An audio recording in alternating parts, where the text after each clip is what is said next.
Hello and welcome to News9 Plus show on the world's first news and current affairs OTT platform, News9 Plus. Engineer Rashid has been granted bail by Delhi NIA court till October 2nd to campaign in the Jammu and Kashmir Assembly elections. Engineer Rashid, who has been lodged in Delhi's Tihar jail since August 2019, recently defeated Jammu and Kashmir former Chief Minister Omar Abdullah from Baramulla in North Kashmir.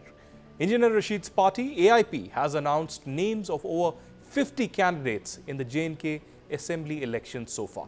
While the National Conference and the PDP have called Rashid a BJP proxy, immediately after coming out of the prison, Rashid launched an attack against the National Conference, the PDP and the BJP, announcing a comeback to the Jammu and Kashmir politics.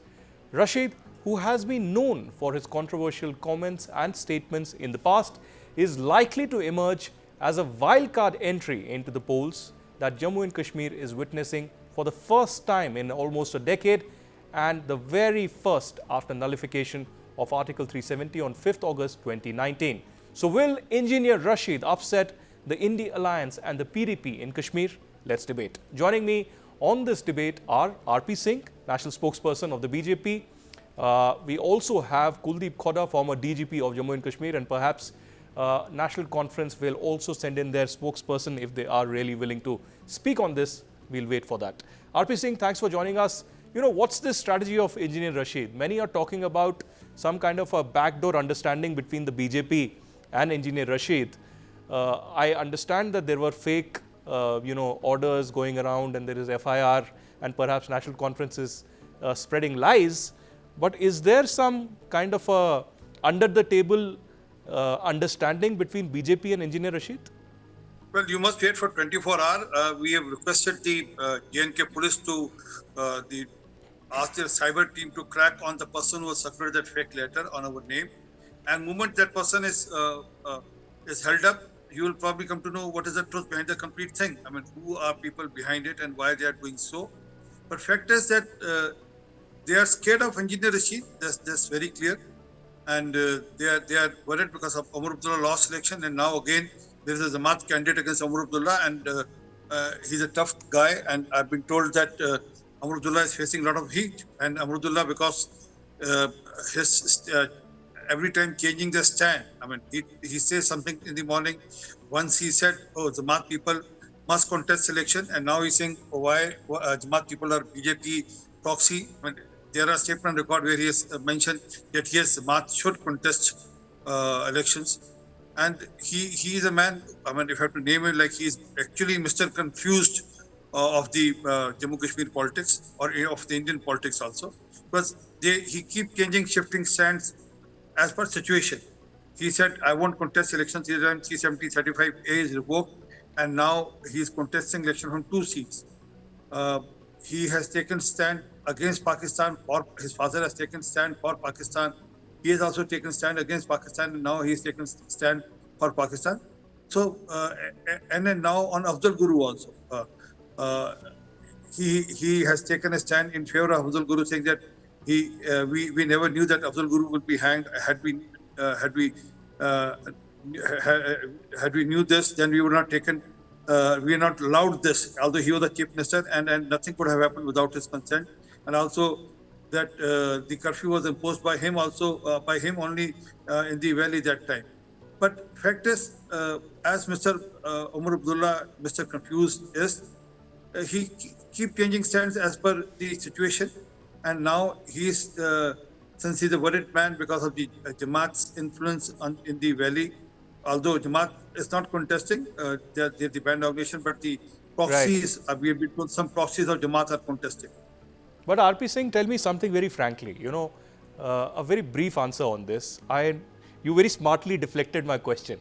But, my question is very pointed to you. Are you saying that once the election results are out, BJP will not go with the support of the Engineer Rashid to form a government? You are against any kind of separatist, you are against Engineer Rashid and his policies? Let me put it very clearly and bluntly and to the point. We are sweeping Jammu this time. Mark my word, when I was in charge for Jammu Kashmir in 2008, no one believed that we'll ever cross double digit. And I used to say that we'll cross double digit. And we got some 11 seats. Although my target was 50, we got 11 seats. Even now, I'm telling you, this time in Kashmir also, we'll make a breakthrough. And if you want, give me another 3 days. I have to come for this Rahul Gandhi's statements to Delhi for certain political reasons.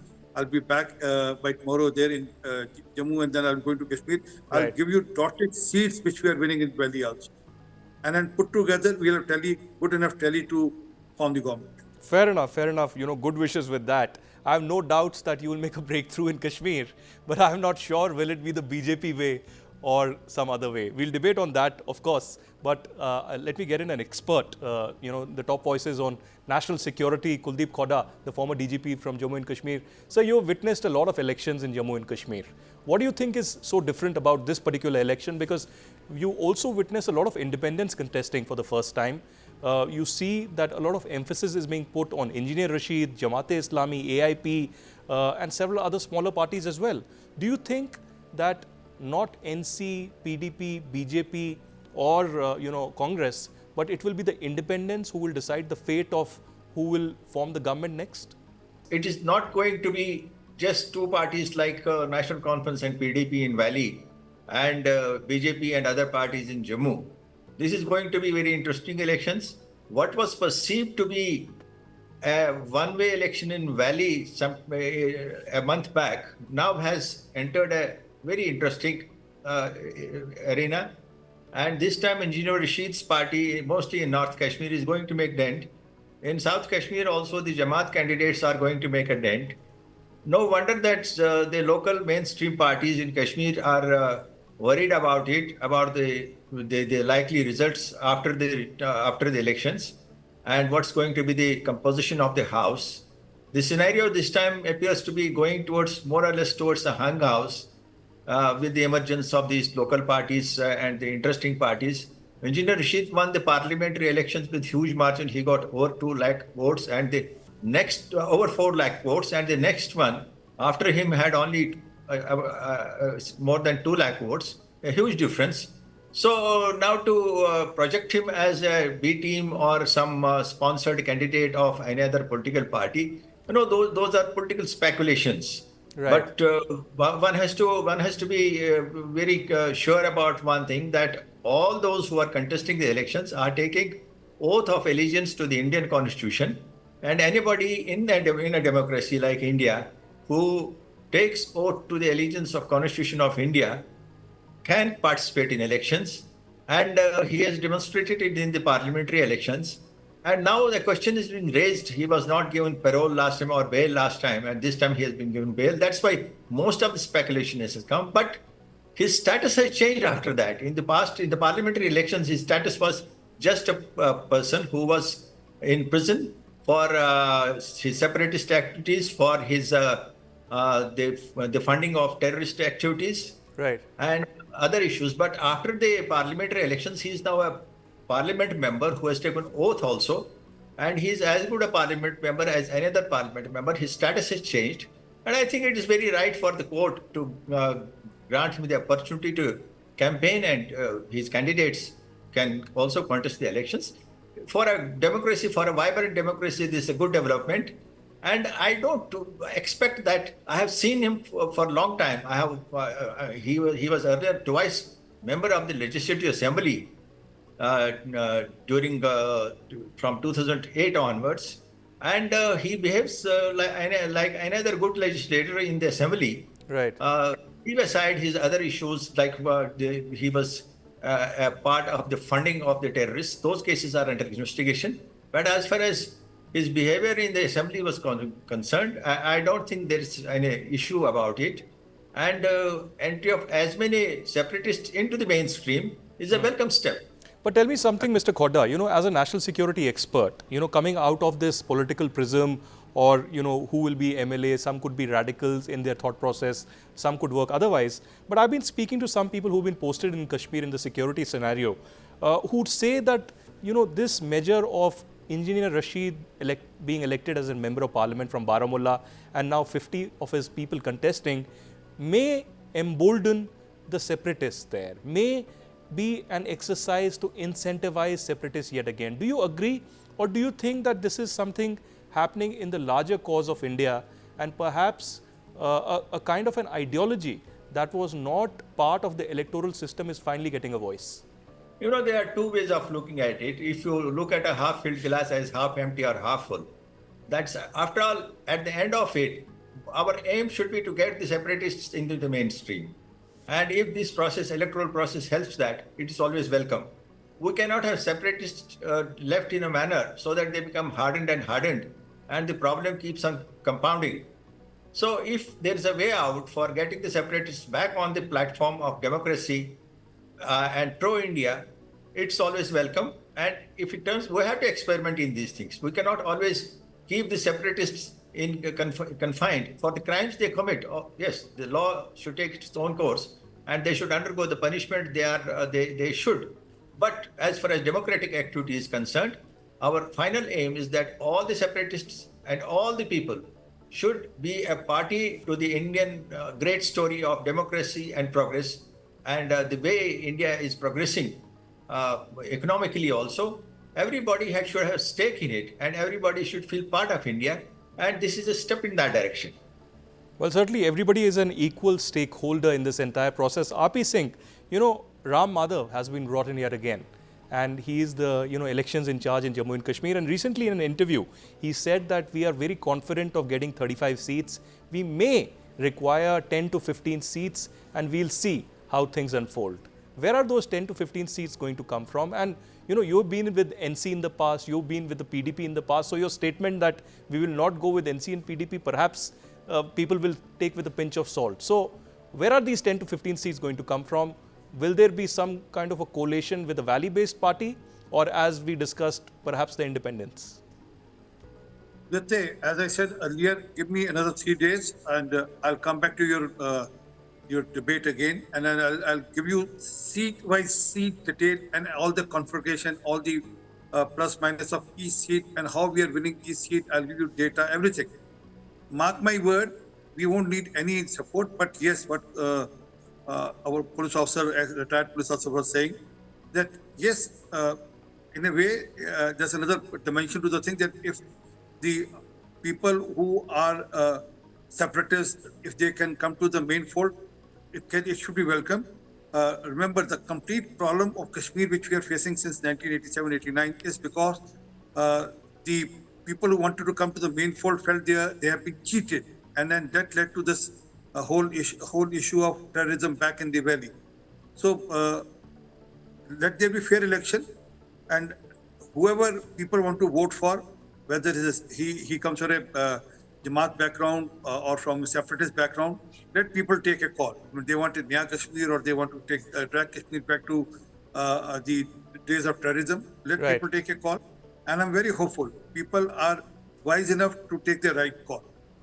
RP Singh, another important issue in this election is that what are the key issues? RP Singh, what we have witnessed over the last few days is that the National Conference leaders in particular are again talking about restoration of Article 370. They are talking about restoration of statehood, and they are saying that whatever rights have been curbed need to be restored immediately. So do you think that, the past elections in the 90s and later that we saw on the plank of autonomy, on the plank of self-rule, on the plank of appeasing the separatists to a great extent, has that time been over completely? And do you think that development, employment, healthcare are the fundamental issues? Is that been ingrained in the psyche of the people, or do you think people are still upset to a large extent? Well, they are trying to raise a false bogey of the statehood. Fact is that HM Amit Shah ji has himself committed in the parliament that yes, statehood will be granted after the election, and that's going to happen over a period of time. And as for 370-35A, that is sealed thing. Now they have gone to the court, and the Supreme Court has given decision on it. So there's no way that 370-35A can be brought back.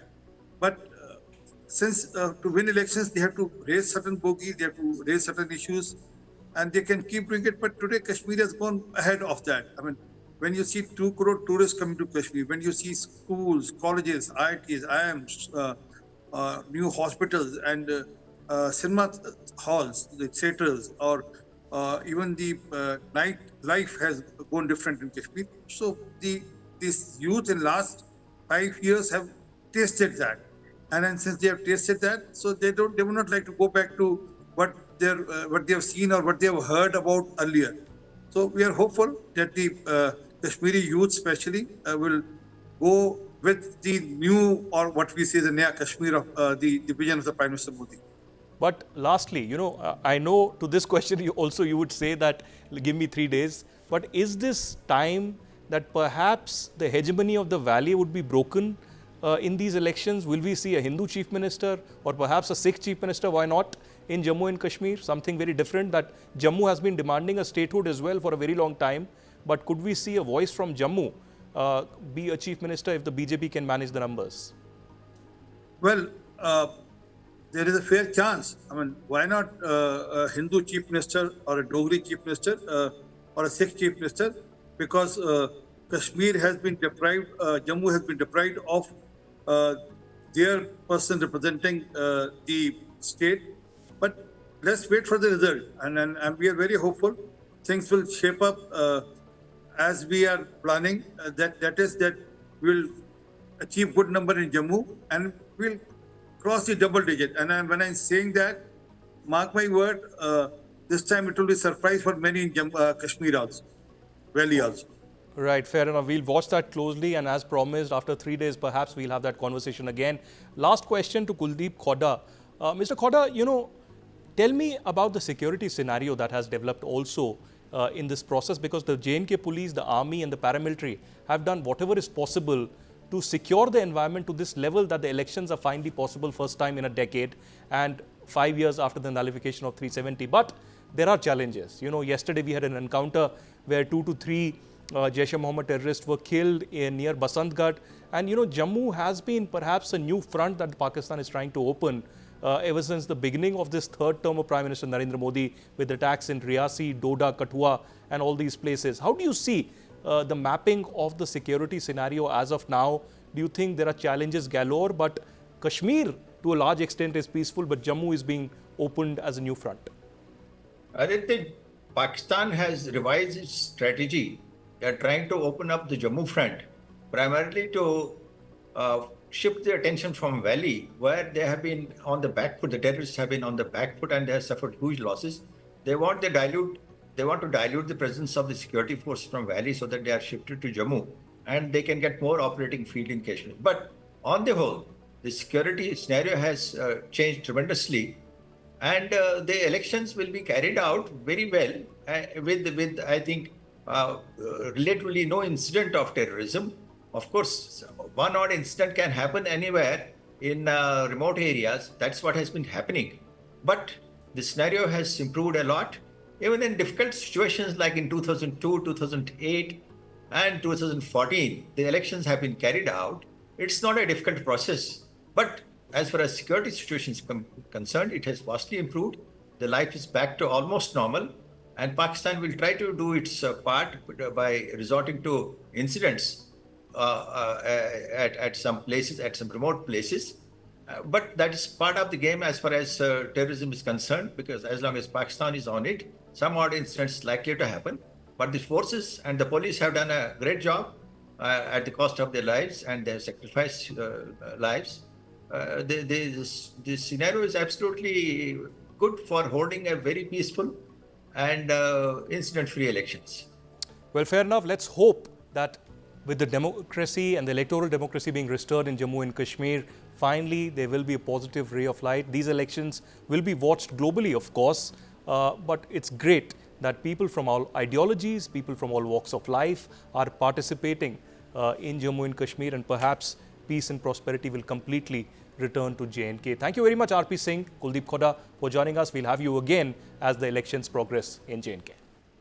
India's Minister of External Affairs, Dr. S. Jaishankar, has just returned from a visit to Germany. In Germany, he said that Russia and Ukraine need to negotiate off the battlefield, and India is willing to play a role in this entire exercise. The National Security Advisor of India, Ajit Doval, has been in Russia as well for the BRICS NSA meeting. And on the sidelines of the BRICS, NSA Ajit Doval also held a bilateral meeting with the Secretary of the Security Council of the Russian Federation. According to sources, NSA Ajit Doval is carrying India's peace plan and the peace proposal by Prime Minister Narendra Modi that will be shared with President Vladimir Putin. Both Russian and the Ukrainian presidents, along with other countries like Italy and USA, all have talked about how India can act as a mediator between the two warring nations. So could India play a critical role in bringing peace in the region? Joining me to discuss this is Dr. Arvind Gupta, former Deputy NSA and Director of Vivekananda Foundation. We also have Shairi Malhotra, Associate Fellow of the Observer Research Foundation, and Dr. Sriparna Pathak, Associate Professor of International Politics in OP Jindal Global University. Dr. Pathak, may I begin with you to understand what's been really happening? And if I can, try to understand that what are these key principles and objectives of India's peace plan? Because not many people really understand beyond the point what Prime Minister has said till now, or Dr. Jaishankar has, that solutions cannot be found in the battlefield. We need to negotiate. We need to have a diplomacy. What do you think would be, India-centric, or perhaps a peace plan that is in India's interest also? Yeah. So, how would it be different? Because recently, Russia has stated that it is willing to have three countries in particular which could play an important role. One is, of course, India. The other two are China and Russia. Now, India's peace proposal would not be something which was like China's proposal peace plan, which was broadly outlined in 12 points. But that is something which the West would not agree to, because the word war was not even mentioned in the document, nor does the document even condemn Russian aggression. That has been a bit different. Despite the long-term friendship between India and Russia, when Prime Minister Modi did go to Russia, and he did speak to President Putin, he did mention that hearts bleed when children get killed and those sorts of things. So India's approach is going to be more objective than what has been China's. Would the West really be open to such a thing is another interesting question. Yes. As of today morning, Iran has said that it's going to back any proposal which is going to be put forth by China and Brazil, the two of the three countries which Russia had talked about. India is not over there. Now, if Iran is also going to throw its weight behind China and Brazil, that's another point which the West would not really agree to. China's plan also, it's not going to agree to, because there was a NATO discussion earlier this year in June, in which there was a condemnation of China and as to how it keeps egging Russia on through myriads of arms supplies, diplomatic support, and so on. So now India's stance has to be different from that. Now, Dr. Jaishankar has mentioned 4 principles when he was in Berlin. It's a time of peace. There can be no solutions to war on the ground. Russia has to be at the table, and that India is concerned and engaged. Ajit Doval also held talks with his Russian counterpart about 3 to 4 hours ago. So whatever the finer points, they would come out, but they're going to be different from what China's has been so far, and it's going to be more objective. Fair enough. Dr. Arvind Gupta is also with us, but if I can quickly go to Shairi at this point in time. Shairi, you've been tracking Europe for a very long time. What does the West really want? We've heard statements from the Italian Prime Minister, the Polish Prime Minister, positive towards India's peace plan, positive towards India's role in building peace in the region. And of course, Dr. Jaishankar has said that without Russia on the table, there cannot really be any kind of a forward movement. How do you think that India can play a critical role, and will that be acceptable to Europe, to the West, which has been backing Ukraine? Thanks, Aditya, for having me on the program. Let me just first say that, there was some backlash from the West when Prime Minister Modi visited Russia in July. But then he visited Ukraine when it was Ukraine's Independence Day. And this did send out a strong signal of Indian support for Ukraine's sovereignty. So I think both these trips, Russia and Ukraine, enabled India to have conversations about the war with both Putin and Zelensky, and also allowed India to have a better understanding of the positions of the countries involved. Now, of course, bringing everybody to the negotiating table is important for India. It's now going to be 3 years almost since the war began. Right. It's also because the likelihood that an outcome would be reached on the battlefield seems slim. India's position on the war has been consistent. It's been to call for dialogue and diplomacy, advocate for peace. I think having said this, even while mediation or negotiation is very important, I'm not sure if currently the timing is so ripe, since both parties have not yet arrived at a point of exhaustion in the war yet. Just a few weeks ago, we saw Ukraine's offensive into Russia's Kursk region. And this seems to have somewhat tipped the balance of the situation. So actually, in one way, the conflict is intensifying.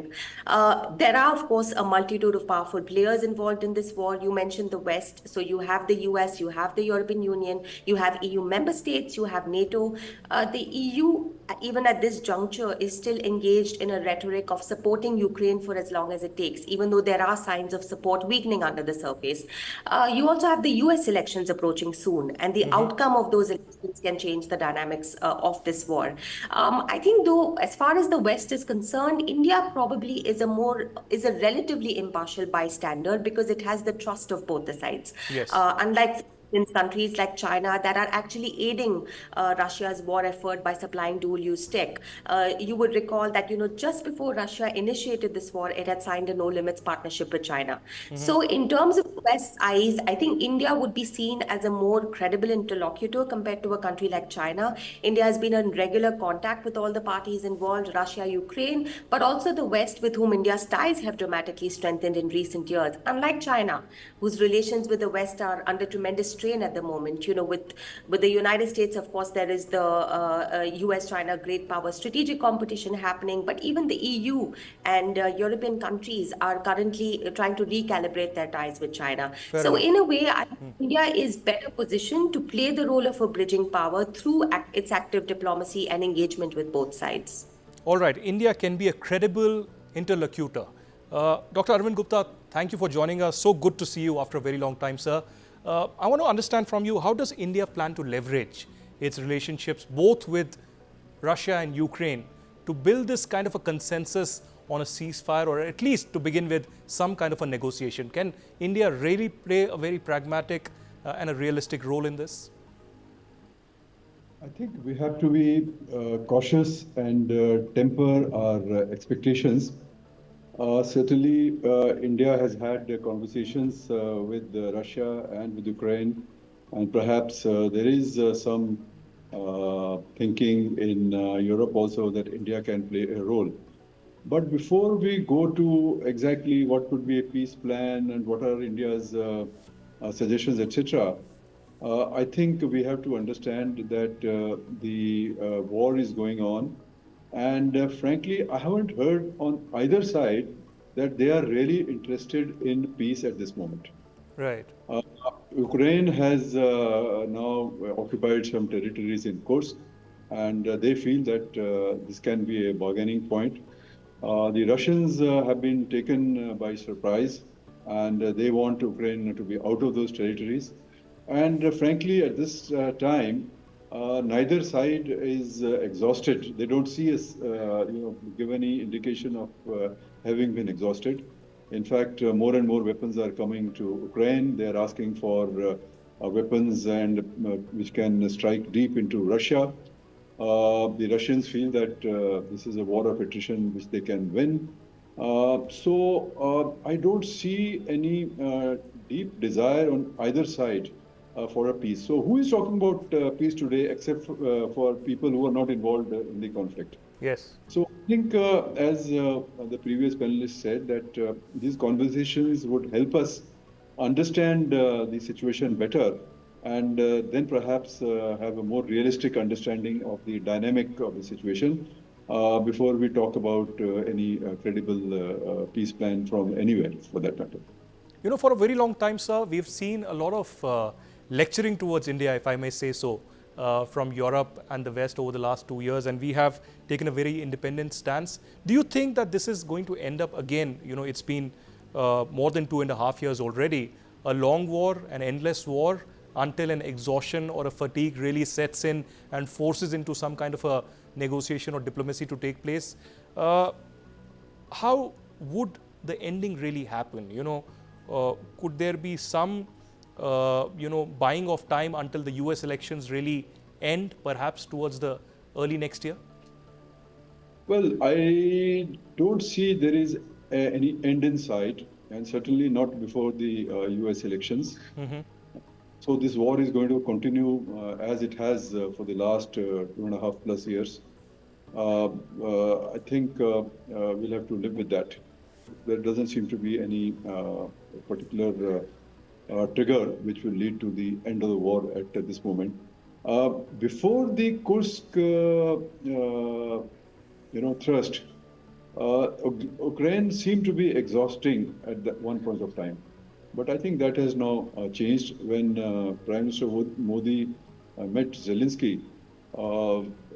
Zelensky was already on a high, and since then he has asked for more and more weapons. In fact, he told the Indian Prime Minister that yes, India can play a role, should have played a role, but you first join our first, the joint statement that was issued in the first meeting, the international conference which was held without Russia. And I think rightly so, India has said that without Russia, how can there be any negotiation or peace plan, etc.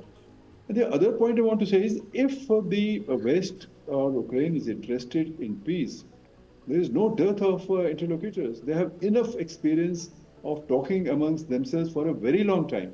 Yeah. They know the issues very well. They were part of the Minsk process, etc. And there could be any number of interlocutors who could hold a meeting, etc. So I don't think it is one country which can play a role. Even China probably cannot play that role. It's only when the war dynamics change in such a way that one side seems exhausted and is ready, then only I think the talk of negotiations, ceasefire, etc. can happen.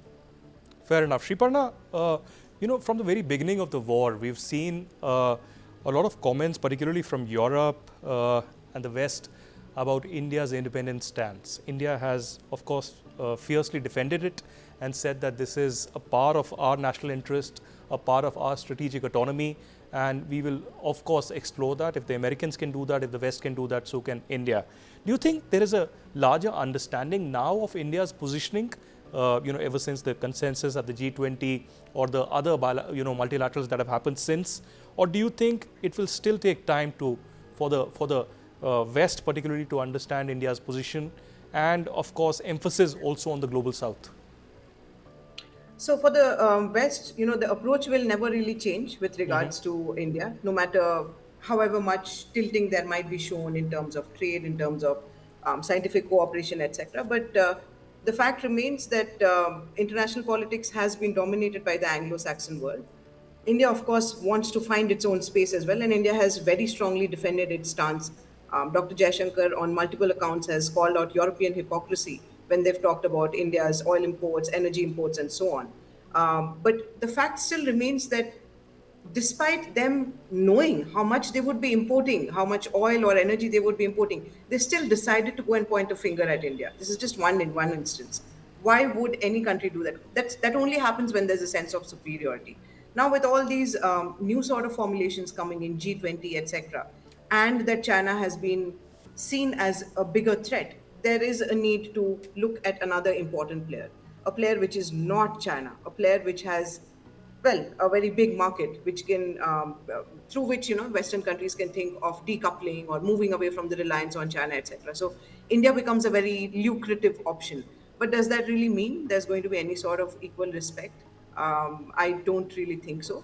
But yes, this is a good opportunity, at least for India, to showcase that it has an independent voice. That's why Prime Minister Modi went both to Russia and to Ukraine.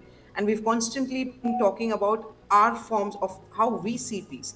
When we did say in those 4 points, when Dr. Jaishankar mentioned those 4 principles, time of peace, there would be no solutions to war, Russia has to be at the table, and so on.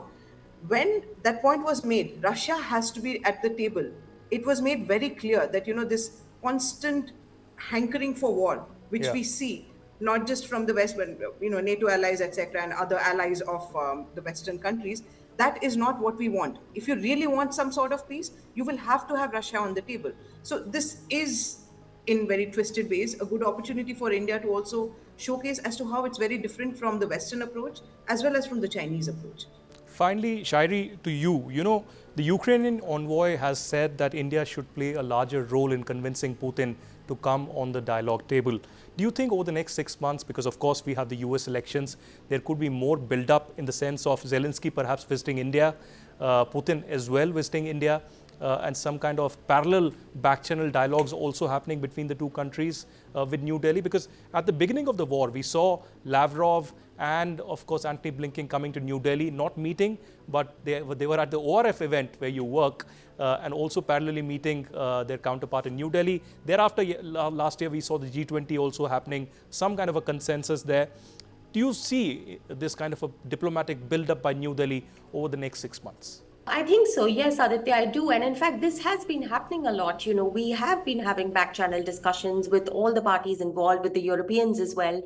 But again, I think effective mediation, when you talk about that, I think that's only possible if both the sides want this, as Mr. Gupta mentioned. Both sides need to be committed to a peace initiative being the way out of this war, which at the conflict's current juncture of escalation, I think appears unlikely. But I think India can continue to play a proactive role by again continuously emphasizing its willingness to play peacemaker should it be called upon to do so, and Right. it can continue engaging with all sides, something that it has been doing.